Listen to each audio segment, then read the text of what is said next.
안녕하십니까, 신의 한수 홍철기입니다. 요즘 신의 한수에서요 평등의 역습 시리즈 진행하고 있습니다. 좋은 책인데 여러분들 많이 보시고 많이 공부하시라고 계속 소개해드리고 있습니다. 오늘은 서울대 원자핵공학과 주한규 교수님 같이 공저하신 분인데요, 탈원전 정책, 에너지 정책에 대해서 알아보는 시간을 갖겠습니다. 안녕하십니까? 안녕하십니까? 예, 오랜만에 정말 우리나라 최고의 전문가를 모시게 돼서 정말 참 저희로서도 영광입니다. 저도 영광입니다. 예. 예. 구독자 수가 제일 많은 유튜브 방송에 나오게 돼서 참 영광스럽게 생각합니다. 감사합니다. 네. 오늘 문재인 정부의 탈원전 정책이랑 기타 에너지 정책에 대해서 이렇게 한 말씀 부탁드리겠습니다. 예, 일단은 이 탈원전 정책이 근거부터 잘못됐다.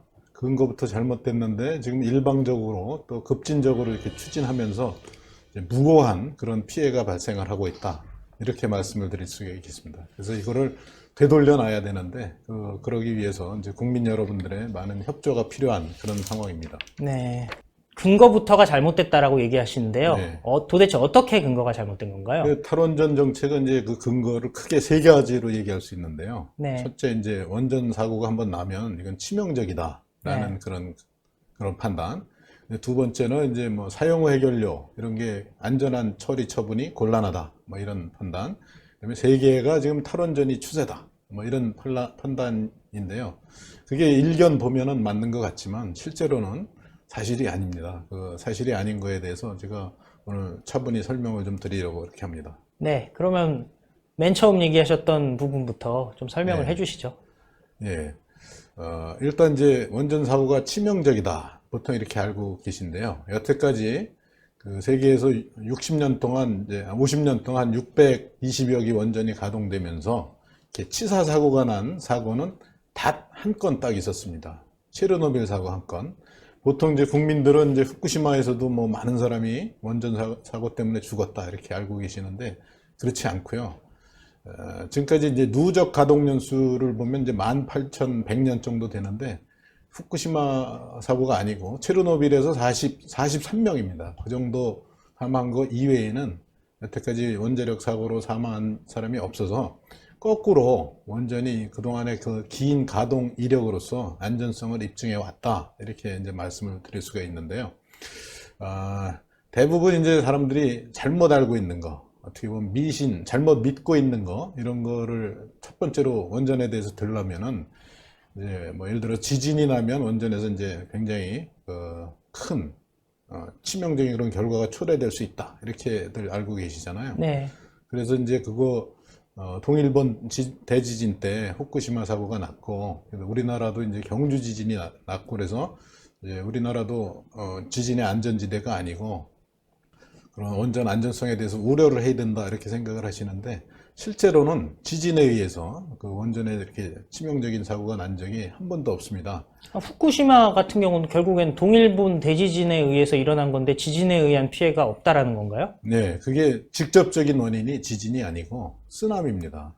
그 동일본 대지진이 났을 때 일본 그 동해안에는 5개의 이제 원전 부지가 있었는데요. 네. 그 중에 4개 부지에서는 물론 이제 5개 부지 다 지진이 왔을 때 이제 원전이 정지되고, 그러면 이제 비상 발전기가 이렇게 작동을 하게 됩니다. 디젤을 연료로 하는 예. 그런 비상 발전기가 작동을 하게 되는데, 그래서 다 안전하게 냉각을 잘 시키고 있었는데 후쿠시마 그 제1발전소만 그 한 40분 뒤에 온 쓰나미에 의해서 이제 범람이 됐고, 예. 그래서 발전기가 침수돼서 예. 냉각을 못 시키게 된 겁니다. 나머지 4개 발전소에서는 정상적으로 냉각을 시킬 수 있었고, 그래서 지진이 왔었지만 아무 문제 없이 잘 이렇게 사고 없이 이렇게 관리를 잘 할 수 있었습니다. 그래서 그 후쿠시마 사고의 원인은, 직접적인 원인은 쓰나미지 지진이 아닙니다. 사실 쓰나미도 결국은 지진에 의해서 생겨난 것이긴 하지 않습니까? 그렇죠. 그렇지만 만약에 쓰나미가 없었다면, 지진만 있었다면 후쿠시마 사고는 일어나지 않았던 겁니다. 만약에 우리나라에 적용을 한다면 그 쓰나미의 가능성이 우리는 적다라고 그렇죠. 보시는 우리나라는 건가요? 이제 아무래도 그 태평양을 일본 열도가 막아주고 있고, 예. 그래서 우리나라에 큰 쓰나미가 온 기록은 없잖아요. 한 4m 정도 온 기록은 있는데 우리나라 발전소는 그 4m보다는 훨씬 위에 있고, 지금 이제 그거에 대해서 그래도 혹시 쓰나미가 뭐 8m 이상 올 수도 있다. 뭐 이런 그 시뮬레이션을 해서 고리 원전 같은 데는 방벽을 또 이렇게 10m 이상 쳐놓기도 했습니다. 그렇지만 우리나라에서 쓰나미에 대해서는 그렇게 걱정할 필요가 없는 거고, 지금 이제 경주 지진이 뭐 5.8 규모로 이렇게 왔지만, 우리 생각해 보면 거기 첨성대 있지 않습니까? 예. 1300여 년을 버텨온 첨성대. 이번에 5.8 지진에도 이렇게 잘 버텼고, 그렇게 큰, 지진이, 올 가능성도 그렇게 없거니와 오더라도 지금 선례를 보면은 원전이 잘 강건하게 이렇게 잘 버틸 수 있다. 이거는 거의 확실합니다. 지금 말씀하시는 걸 이렇게 들으니까요. 그럼 우리나라의 원전은 보통 뭐 내진 설계가 몇 도까지 견딜 수 있도록 설계가 돼 있나요? 정확하게 얘기하면 이제 지진, 그 진도가 뭐 0.3G라는 이렇게 표현을 하는데요. 그게 이제 일어났던 지진으로 보면 한 7.0, 최근엔 7.5 정도까지 이렇게 견딜 수 있게 이렇게 설계가 돼 있습니다. 최신의 원전은요. 그러니까 우리나라에서 일어날 수 있는 지진에 대해서는 대체적으로 방어가 가능하다 이렇게 네, 보시는 거죠? 네, 그리고 그거보다 큰 지진이 오더라도 이미 사례가 많은데 잘 원전이 견뎌낸 사례가 많습니다. 아까 말씀드렸지만 지진으로 인해서 혹은 다른 요인으로 인해서 이렇게 치명적이 된 사고가 없었다 이거죠. 아까 체르노빌 한 번밖에 없었습니다. 아까 굉장히 좀 새로운 정보라고 저희는 생각이 되는데요. 후쿠시마 사건으로 인해서 방사능으로 인해서 사망한 사람이 없다라고 말씀해 주셨지 네. 않습니까? 그 부분 좀 자세하게 설명해 주실 수 있습니까? 네, 문재인 대통령께서 지난 고리 1호기 영구정지 선포식에서 후쿠시마 사고로 1368명이 죽었다 이렇게 말씀하신 적이 있는데요. 그 1368명은 당시에 이제 후쿠시마 사고가 있을 때 거기 이제 병원에 있던 중환자들을 이송하는 과정에서 또 그다음에 대피해 있다가 또 이게 몇 년 동안 그 대피소에 있었거든요. 그래서 대피소에 계시다가 이제 노환으로 혹은 또 스트레스로 이렇게 돌아가신 분들 다 합쳐서 2011년에 일어났는데 사고가 2016년까지 총 합친 숫자가 1368명입니다.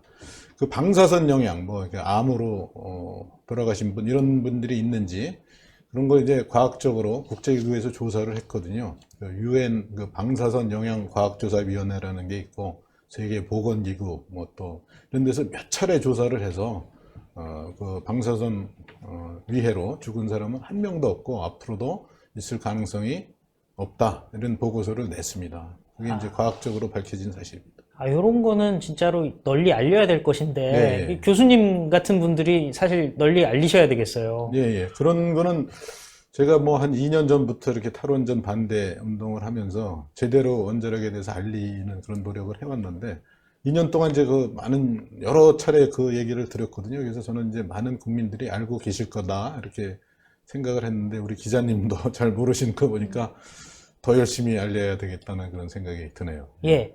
최근에 아랍에미레이트 바라카 원전이라고 하죠. 네. 거기에 유지보수 계약에서 한 30% 정도밖에 따내지 못했다. 이런 기사들이 나오지 않았습니까? 네. 지금 우리나라의 원전 경쟁력이 혹시 국제적으로 지금 떨어지고 있는 상황인 건가요? 지금 우리나라에서 탈원전 선포하기 전까지만 해도 이제 우리나라의 신뢰도가 굉장히 제일 높았죠. 바라카 원전만 하더라도 적기, 소위, 계약된 기간 내에 계약된 금액으로 이렇게 적기 준공을 할 수 있었고, 그래서 전 세계가 이제 우리 건설 운영 기술력을 높게 이렇게 봤는데, 탈원전을 선포하고 나니까, 저 나라가, 앞으로 이제 원전 산업 생태계를 제대로 유지할 수 있을까? 이런 거에 대한 우려가 됐고요. 그러니까 이제 UAE 같은 경우에는 이거 저서 한 60년 이렇게 운영을 해야 되는데, 공급한 회사에서 저 제품은 단종시키고 이제 앞으로 부품이나 이런 것도 잘 공급해 줄지 아닐지도 잘 모르겠고 그러니까 우려가 되잖아요. 그러네요. 진짜 일종의 단종을 시키겠다는 단종이죠. 거네요. 탈원전 하면은 이제 우리나라에서는 생산 안 하는 모델입니다. 네. 이렇게 되는 거네요, 진짜. 그렇죠. 그러니까 거기 이제 우리 생태계도 이제 이렇게 붕괴되고 거기 운영하는 인력도 많이 줄어들고 이런 거를 우려해서 이제 UAE 쪽에서 운영하는 데 있어서 이제 기술, 부품 이런 걸 다각화하려고 그런 시도를 한 거로 이렇게 보입니다. 이 탈원전이 되다 보니까 국민들이 걱정하는 게 혹시 전기료가 오르지 않을까 뭐 이런 걱정들을 많이 하시잖아요. 네. 그리고 뭐 실제로 보니까 한전도 적자가 됐다고 들었어요. 네. 이게 앞으로 어떻게 될까요? 그 전기료 오른다는 거는 뭐 관화한 겁니다. 이게 탈원전이 시작되기 전인 2016년하고 이제 이후 이제 2018년 2년 지난 그 상태에서 이제 한전의 그 영업이익 이런 걸 비교를 해보면 한전의 영업이익이 2016년에 12조 정도 됐었는데 2018년에 2,080억 적자로 이렇게 돌아섰거든요.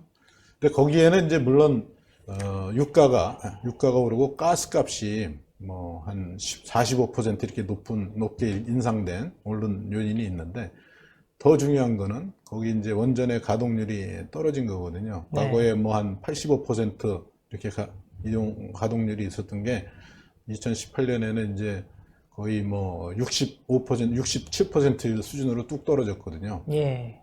그 발전량을 이제 가스로 대체하게 되다 보니까 이제 가스는 그 발전 단가가 굉장히 비싸거든요. 예. 그러니까 한전이 그 비싼 전기를 사서 싼 전기 대신에 비싼 전기를 사게 되니까 그 비용이 많이 올라가게 된 거고 결국은 이제 적자로 돌아서게 됐는데 이 적자를 이제 면하려면 결국은 이제 전기료를 올리는 수밖에 없습니다. 네, 자료 화면을 잠깐 보고 말씀을 드릴게요. 예, 예.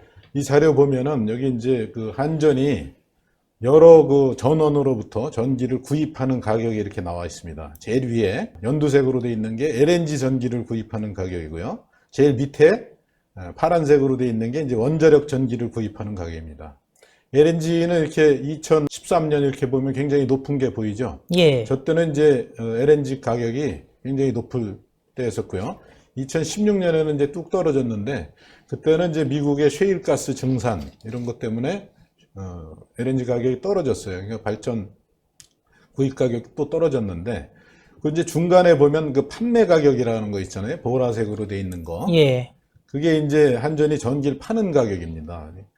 그래서 LNG 가격은 항상 이게 판매 가격보다 높게 이렇게 돼 있었는데 2016년만 빼고. 예. 근데 이제 그게 LNG 가격이 다시 정상화되면서 2018년에 저렇게 판매 가격보다 다시 높아졌으니까 한전은 LNG를 전기를 많이 사서 팔면 팔수록 손해입니다. 근데 이제 앞으로 그 탈원전이 되면은 결국은 LNG 발전이 증가할 수밖에 없거든요. 예. 그러니까 한전이 이제 적자를 보지 않기 위해서는 전기 판매 가격을 올리는 수밖에 없습니다. 근데 이미 이제 우리나라 그 전기 가격이 산업용 전기 가격이 여기 그림에 보시는 것처럼 과거 한 10년 동안 한 40% 이렇게 올랐거든요. 네, 많이 올랐네요. 예. 근데 이제 그 제일 밑에 있는 빨간 게 산업용 전기 가격이고 위에 이제 파란 게 주택용 전기인데 주택용 전기 가격은 2016년에 이제 누진세를 완화하면서 뚝 떨어졌어요.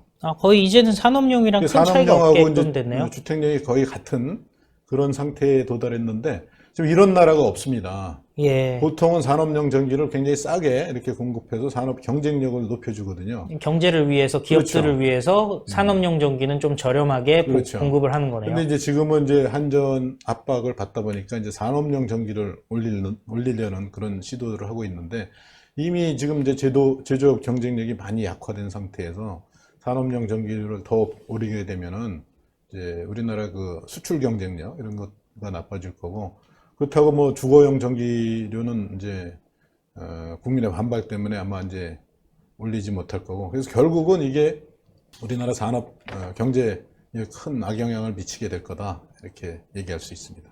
사실 탈원전을 하면서 석탄이라든지 가스라든지 이렇게 화석연료를 사용하게 됐지 않겠습니까? 예. 그러면은 그런 화석연료, 특히 요즘에 이제 이슈가 되는 게 석탄 아니겠습니까? 미세먼지랑 관련해서 석탄 발전이 늘어난 거랑 관련이 있다라고들 얘기를 하는데요. 이게 실제로 그렇게 관련이 큰 건가요? 예, 일단 석탄 발전이 늘어나면 미세먼지 늘어나고 그다음에 이제 이산화탄소, 온실가스 배출이 늘어나죠. 근데 이제 사실 석탄 발전은 탈원전 이전에 비해서 그렇게 많이는 안 올렸습니다. 예. 11% 정도 올렸고요. 예. 또 사실 많이 늘어난 건 이제 미세먼지 이런 게 문제가 되니까 석탄보다는 청정 에너지원이라고 알려진 LNG 발전을 이제 확대해서 한 뭐 26% 정도 이렇게 더 올랐거든요. 예. 근데 이제 LNG가 이제 온실가스가 석탄보다는 적게 나오지만 그 석탄의 한 60%는 나오고요. 미세먼지는 안 나올 것 같지만 미세먼지 소위 2차 미세먼지를 유발하는 뭐 질소, 산화물 이런 것들이 나오는데 문제는 LNG 발전소는 이제 우리가 사는 도시 근교에 있어요. 그러니까 그 LNG 발전소에서 나오는 그런 그 미세먼지의 영향은 저 멀리 저 서해안에 있는 화력발전소보다 더 클 수도 있는 겁니다. 화력발전소는 굴뚝에서 막 연기가 나오고 그러니까 도시 근처에다가 주민들이 못 지어요. 반대하니까 못 짓죠. 네.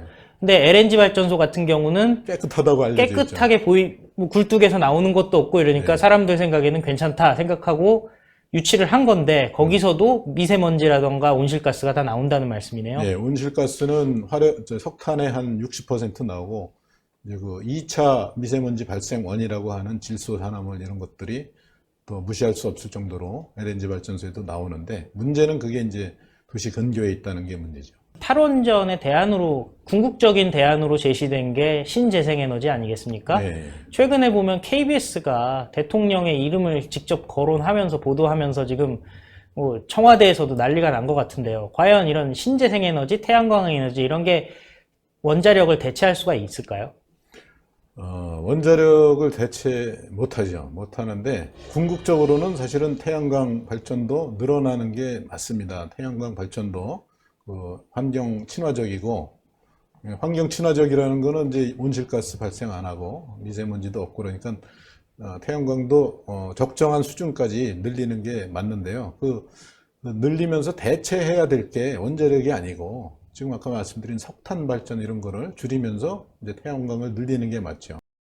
근데 지금 문제가 태양광을 늘리는데 문제가 되는 것은 야산을 깎아서 거기 뭐 400년 된 나무를 베내고 이렇게 이제 야산을 황폐시키고 또 저수지나 호수에다 이렇게 깔고 그러는 게 이제 환경 훼손을 초래하는 그런 문제가 있는 거죠. 그렇지만 이제 우리나라에서도 좀 어떻게 보면 그 농지, 특별히 논이 좀 남는다는 건 어떤 점에서 그러냐면 우리나라 그 쌀 소비량이 매년 이렇게 줄어들고 있고 그래서 한 10%의 그 농지는 태양광 발전 시설로 전환을 해도 괜찮은 걸로 그렇게 돼 있습니다. 그래서 그런 경우에는 만약 그런 식으로 태양광 발전을 확대하게 되면 야산이나 저수지 이런 거 훼손하지 않고 환경에 큰 영향을 안 주면서 태양광을 확대할 수가 있고요. 사실 태양광 발전 그 단가가 계속 떨어지고 있는 것도 사실이에요. KBS 그 보도에도 나왔는데 이제 100kW 그 발전 시설을 건설하는데 한 140만 원 정도 이렇게 든다고 합니다. 그런데 140만 원이 아니라 1억 4천만 원이죠. 100kW면. 근데 이제 그걸 건설하는데 업자가 이렇게 들어가고 그러면 그게 2억 6천만 원. 2억 6천만 원 받아서 이제 1억 2천 정도는 이제 업자가 이렇게 자기가 중간에 취하고 실제 원가로 들어가는 건 1억 4천 정도밖에 안 된다는 게 거기 이제 고발이 됐었어요. 그걸 보면 충분히 더 낮은 비용으로 태양광을 확대할 수도 있거든요. 그래서 태양광을 건전한 방법으로 제가 말씀드리는 거는 야산이나 저수지를 훼손하지 않고 이렇게 확대를 하는 거는 고려할 만하고 그렇게 해서 늘어나는 거는 이제 석탄 발전을 대체하는 게 그게 이제 진정한 발전의 전환 방식이 된다 이렇게 볼 수 있습니다. 예, 평등의 역습책을 보면요. 환경론자들이 에너지에 대한 민주주의를 얘기한다고 하셨어요. 네.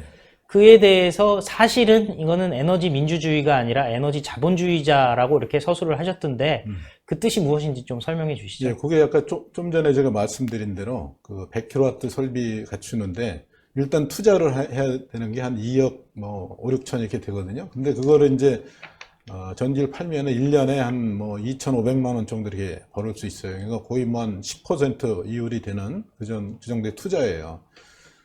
그런 정도의 투자를 해서 수익을 올릴 수 있는 그런 사람들은 어느 정도 돈이 있는 사람들이 그거 가능하잖아요. 그래서 그게 이제 자본이 있어야지 되는 그런 태양광 사업 확대가 됐는데 원래 이제 이 태양광 확대를 주장하고 이럴 때 이 사람들이 환경론자들이 썼던 말은 에너지 민주주의예요. 그래서 에너지 민주주의는 어떤 뜻에서 썼냐면 과거에는 이제 그 발전 시설 이런 거 결정을 할 때 전부 이제 국가 주도로 뭐 어디 예를 들면 고리나 뭐 영광 이런 데 원자력 발전소를 집중해서 짓고 그래서 주민의 의사는 전혀 반영되지 않은 상태에서 국가에서 했기 때문에 이제 민주주의가 아니고 권위주의였고 국민의 의사에 따라서 이제 예를 들어 친환경을 원하는 그런 국민이 있는데 국민의 의사에 따라서 이렇게 분산 전원을 설치해서 태양광 같은 거를 자기 쓸 거를 자기 집에다 설치한다든가 뭐 이런 식으로 하고 또 이런 말도 있는데 예를 들면 전라남도 어디에서 생산되는 그 소위 친환경 태양광을 내가 구매해서 쓰겠다. 돈을 좀 더 비싸게 주더라도 그런 게 이제 선택권을 주는 그런 민주주의다. 이렇게 얘기해서 이제 에너지 민주주의를 하자고 그래서 탈원전하고 태양광을 확대하는 그런 주장을 했는데 결국 지나고 보니까 아까 말씀드린 대로 그게 자본이 있는 사람들한테 어떤 중요한 문제는 뭐냐면 그거는 무노동, 그냥 자본 투자만 하면 상당히 큰 그런 수익이 보장되는 국가 경제로 봐서는 그렇게 크게 바람직하지 않은 그런 에너지 자본주의에 불과하다. 이렇게 이제 말씀을 드린 겁니다. 혹시 정권 차원에서 이런 소위 말하는 탈원전 운동, 그다음에 뭐 신재생에너지 업자들과 이렇게 결탁돼 있다거나 뭐 이런 근거 같은 거는 혹시 있나요? 그거는 KBS 보도에서 좀 나온 게 있죠. 근데 뭐 제가 따로 말씀을 드리긴 좀 그렇고 거기 과거에 열린우리당 그 직책을 맡았던 분이 이렇게 한다는 얘기가 거기 나온 게 있습니다. 근데 그거는 꼭 그렇다라고 단언을 해서 말씀드리기는 곤란한 것 같습니다. 네, 의혹이 있다. 그 정도 네. 선이라고 봐야 되겠네요. 지금 보니까 탈원전 반대 서명운동을 하시는 것 같아요. 예. 탈원전 반대 서명운동에 대해서 좀 소개를 해 주시죠. 예, 그 탈원전 반대 서명이 지금 한 47만 명 정도 이렇게 돼 있는데요. 그 두 가지 방법을 하고 있습니다. 온라인하고 그다음에 이제 자필 서명 두 가지 방식인데 온라인은 이제 카카오톡이나 페이스북이나 네이버나 이런 거 자기 그 아이디를 가지고 로그인하면은 거기서 이제 본인 인증도 되고 이렇게 해서 아주 객관 타당하게 이렇게 할 수 있는 거고요. 오프라인은 이제 저희 소위 녹색 원자력 학생연대라는 게 있고 원자력 정책연대 이런 데서 주도를 해서 각 그 KTX역 이런 데서 주기적으로 정기적으로 이렇게 하고 있고 또 이제 그 사이트에 가면은 그 양식을 다운로드 받을 수 있는데요. 그거를 이제 여러분들이 사인을 해서 팩스나 이메일로 이렇게 보내주시면 다 이렇게 취합이 됩니다. 그래서 제가 온라인 서명하는 거 사이트를 좀 알려드려도 되겠나요? 예, 그러시죠. 네, 이 온라인 서명에 참여하는 건 사실 굉장히 쉽습니다. 카카오톡을 이용하는 게 제일 쉬운데요. 카카오톡에서 자기한테나 혹은 자기 친한 친구한테 이렇게 메시지를 보낼 수 있잖아요. 그때 okatom.org 이렇게 쳐서 보내면 그 서명하는 사이트가 뜹니다. 네. 거기서 그냥 그 안내에 따라서 이렇게 하면 몇 번만 클릭하고 본인 이름하고 주소 클릭해서 집어넣으면 이렇게 서명했다는 그런 그 안내도 뜨고요. 아주 쉽게 이렇게 할 수 있으니까 탈원전에 문제가 있다고 생각하시는 국민 여러분께서는 좀 참여를 해주시고 친구분들한테 또 이렇게 전파도 많이 해주시면 굉장히 감사하겠습니다. 예, 오늘 말씀 감사합니다. 네. 저희가 아까도 말씀드렸듯이 이렇게 평등의 역습 시리즈로 지금 계속 저희가 방송 내보내드리고 있습니다. 오늘은 주한규 교수님이랑 탈원전 정책에 대해서 알아봤습니다. 특히 단순히 탈원전뿐이 아니라 신재생에너지와 결합이 돼서 결국에는 전기값을 올리고 그리고 미세먼지를 늘리고 이런 탈원전 정책을 계속하고 있는 문재인 정부 참 안타깝습니다. 하지만 이렇게 책들 평등의 역습 열심히 읽으시고요. 또 아까 말씀드린 탈원전 반대 서명 열심히 참석하시면은 이 흐름 우리가 바꿀 수 있지 않을까 그런 생각합니다. 지금까지 신의 한수 홍철기였습니다. 감사합니다. 감사합니다. 감사합니다. 네, 수고하셨습니다.